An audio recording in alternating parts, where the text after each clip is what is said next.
Assalamualaikum warahmatullahi wabarakatuh. Apa kabarnya anak-anak? Semoga tetap sehat, semangat, dan ceria.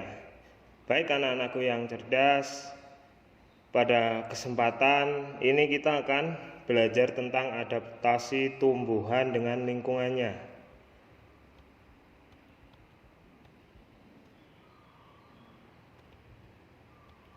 Baik, kita KD 3.3 menganalisis cara makhluk hidup menyesuaikan diri dengan lingkungannya. Nah, sekarang apakah tempat tinggal setiap tumbuhan itu sama? Kira-kira sama apa berbeda? Nah, ternyata tempat tinggal makhluk hidup atau disebut habitat tentu berbeda-beda. Mereka harus beradaptasi dengan lingkungannya. Nah, tahukah kalian mengapa daun putri malu saat disentuh atau ditiup atau dipanaskan akan segera menutup? Nah, seperti gambar di samping. Itu yang atas adalah saat daun putri malu daunnya mekar, yang bawah setelah disentuh lalu menutup. Nah, apakah yang menyebabkan hal tersebut? Nah, ini jawabannya. Tumbuhan putri malu menguncupkan daunnya jika disentuh sehingga tampak seperti layu. Nah, tujuannya apa anak-anak? Yaitu tujuannya untuk mengelabuhi pemangsa, yaitu hewan herbivora. Nah, jadi tumbuhan agar mampu melindungi diri dari pemangsa dan agar mampu bertahan hidup harus bisa menyesuaikan diri dengan lingkungan tempat hidupnya.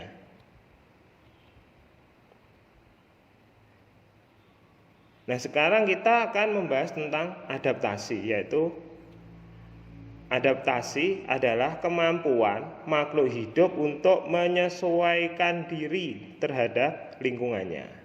Itu dinamakan dengan adaptasi. Jadi agar tumbuhan itu bisa hidup, itu harus beradaptasi dengan lingkungannya. Nah, kalian sudah mengetahui pengertian dari adaptasi. Nah, sekarang apa kira-kira tujuan dari tumbuhan melakukan adaptasi tersebut? Kira-kira apa anak-anak? Nah, ini adalah tujuannya. Tujuan adaptasi. Yang pertama adalah melindungi diri dari musuh atau pemangsa. Yang kedua, memperoleh makanan. Yang ketiga, agar mampu bertahan hidup dalam lingkungannya. Itu adalah 3 tujuan dari adaptasi.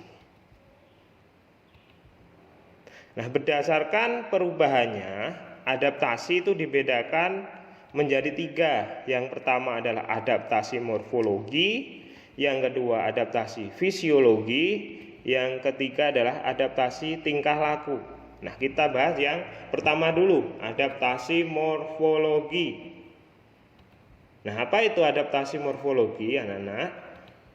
Yaitu adaptasi atau penyesuaian bentuk tubuh dan struktur tubuh luar makhluk hidup atau alat-alat tubuh makhluk hidup terhadap lingkungannya. Itu adalah adaptasi morfologi.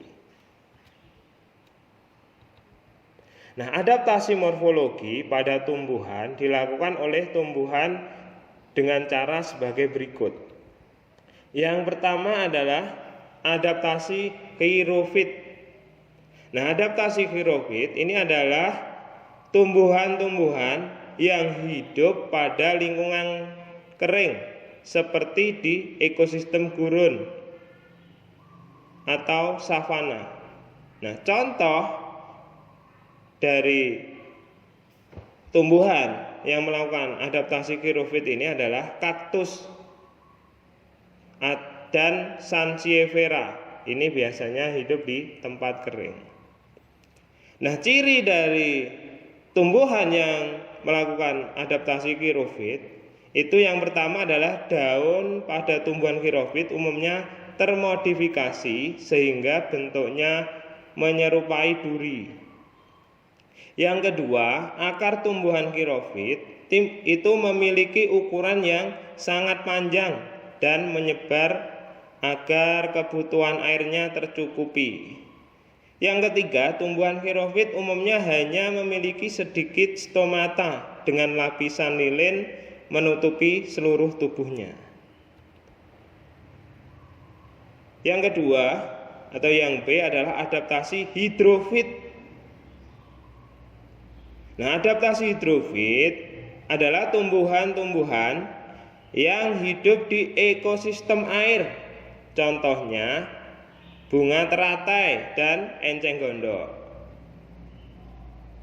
Nah, secara morfologis, bentuk dan alat tubuhnya menyesuaikan diri dengan lingkungan air. Nah, ciri lainnya, tumbuhan hidrofit ini memiliki akar bercabang yang pendek untuk membatasi laju penyerapan air. Yang kedua, memiliki tangkai daun berongga untuk membatasi daya serap akar atau daya kapilaritas batang terhadap air yang diserap akar. Yang ketiga, stomata banyak terdapat di atas permukaan daun. Nah, tujuannya untuk meningkatkan laju transpirasi dan membuang kelebihan air melalui penguapan.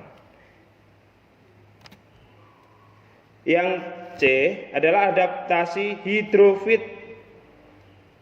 Adaptasi hidrofit adalah tumbuhan-tumbuhan yang hidup di ekosistem lembab seperti daerah ekosistem hujan tropis. Contoh tumbuhan hidrofit misalnya tumbuhan paku, keladi dan lumut. Selanjutnya adaptasi fisiologi. Nah, apakah adaptasi fisiologi itu? Yaitu adaptasi atau penyesuaian fungsi alat tubuh bagian dalam pada makhluk hidup terhadap lingkungannya.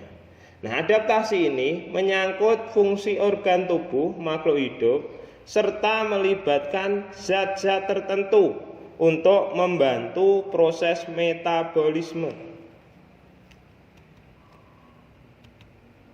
Nah, contoh-contoh adaptasi fisiologi pada tumbuhan adalah seperti berikut contohnya. Yang pertama pada pohon pisang. Nah, pohon pisang itu memiliki daun yang lebar dan tipis yang dilapisi zat lilin untuk dapat menyesuaikan diri dengan lingkungannya. Contoh yang kedua adalah tumbuhan pakis. Nah, salah satu cara tumbuhan pakis beradaptasi dengan lingkungannya yang lembab yaitu dengan menggulung daun mudanya. Contoh yang ketiga adalah kantong semar. Nah, terdapat jenis tumbuhan yang dapat menghasilkan sejenis zat asam untuk memangsa serangga atau hewan, yaitu kantong semar yang mengeluarkan bau menyengat dan mempunyai cairan khusus untuk mencerna serangga yang terjebak pada kantong tersebut. Yang ketiga adalah adaptasi tingkah laku. Nah, apa itu adaptasi tingkah laku?